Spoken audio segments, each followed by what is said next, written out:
As the countdown continues to the State of the Nation address, the President did a walkabout at the Cape Town City Hall earlier. As Samkela just said, for the first time since 1994, the State of the Nation address will not be delivered in the National Assembly. This comes after the parliamentary chamber was gutted by fire last month. President Cyril Ramaphosa was accompanied by National Assembly Speaker Nosiviwe Mapisa-Nqakula and the National Council of Provinces Chair Amos Masondo. Meanwhile, security has been increased in the City Hall precinct ahead of tonight's address. Right, let's get more on that address now. SABC News reporter Lulama Matya is on the ground monitoring the situation as part of the build-up to the main event. A very good afternoon to you, Lulama. Just take us through what's going on around you and the preparations ahead of SONA at 7 p.m. tonight. Good afternoon, Nzinga.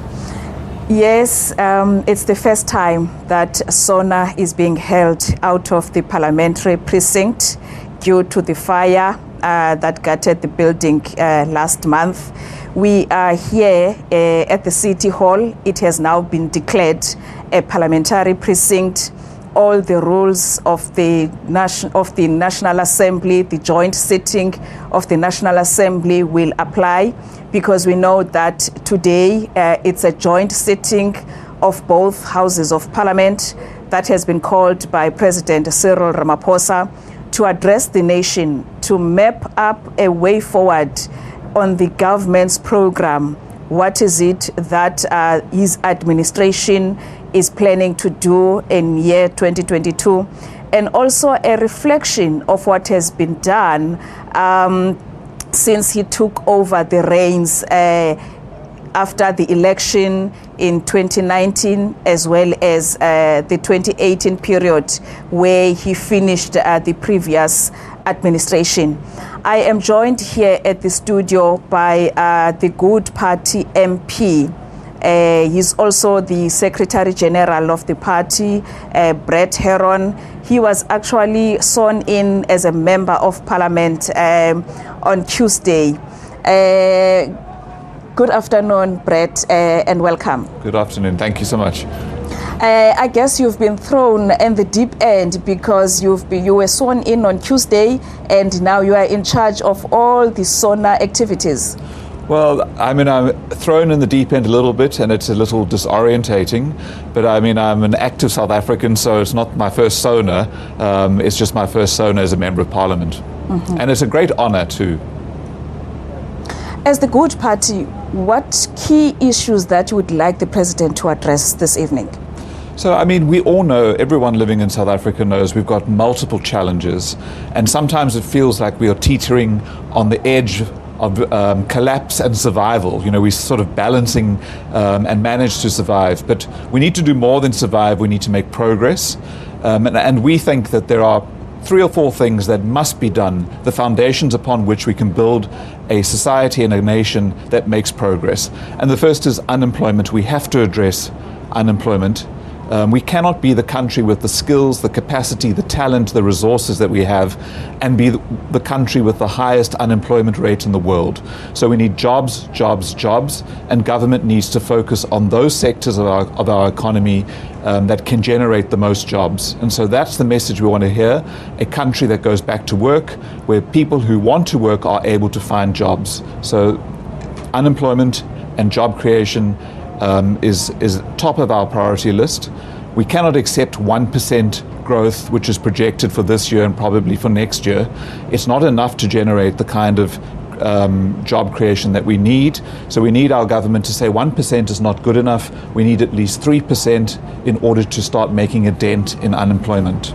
Then we have millions of people, adults, who face a lifetime almost of joblessness while we get our job creating economy going. And those people need a social security net. So we need to stop bickering about the basic income grant and social security. It is provided for in our Constitution. Section 27 provides that every adult has the right to social security. So we need to put that argument to bed and start to provide social security for those who have no access to income. We need our justice system to work, and people need to see it working. And this means that the National Prosecuting Authority must be capacitated to prosecute the state capture criminals and the other criminals who seem to act with impunity. So we need prosecuting authority strengthened. And then finally, we have to fix our electricity supply. It is undermining our economic growth, and it is now 15 years since load shedding was first a term that South Africans became used to. It's long enough, and we need to fix our electricity supply and look at the opportunities in the renewables and green energy sector. Brett, there's a talk this year that it's about time that the Judicial Service Commission is amended. There are calls in some quarters of the country, and some political parties are saying that it must be amended to remove the dominance of political parties, of politicians in the commission. What's the take of the good on that? So, I mean, we saw that in the unprecedented week last week, the interviews of the 4 senior jurists for the position of Chief Justice. We saw how the selection of judges has become increasingly politicized, and that undermines the credibility of our judiciary. I think that we think that, I mean, there is a role for the public's representatives to play in the selection of our judges and certainly our Chief Justice.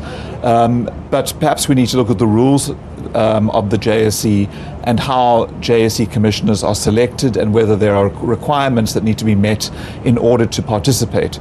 So people who are facing criminal charges shouldn't possibly be participating in the selection of the Chief Justice of South Africa.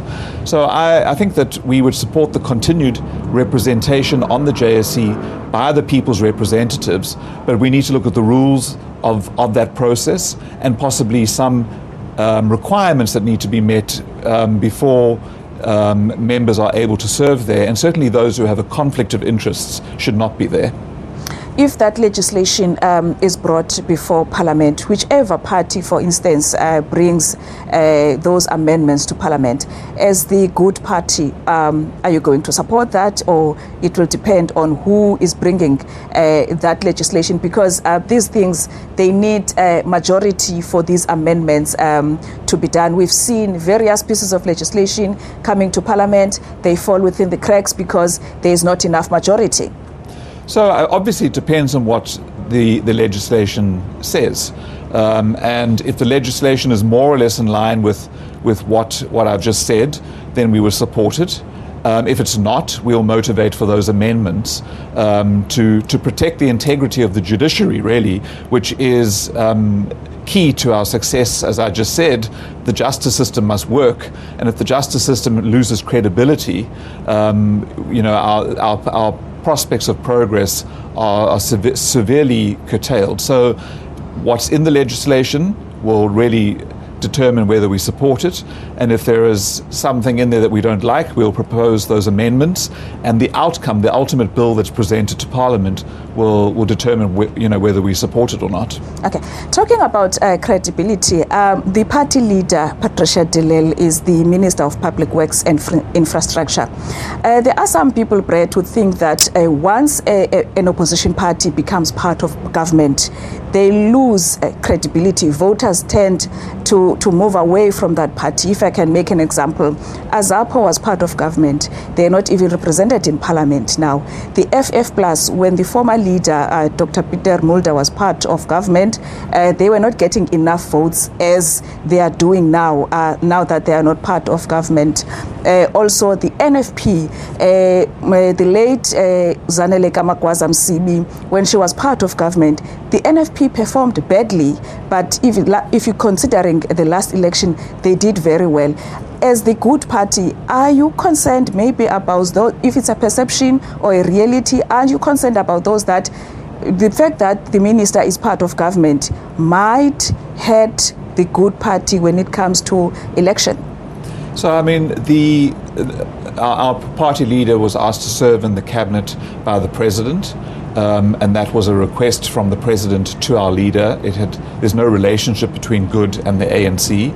And Patricia de Lille is serving her country. She's not serving an ANC government, although she serves in the cabinet. And if you look at the results of our elections since she was appointed, which was right after the 2019 elections, shortly after we were formed as a party, we have shown substantial growth.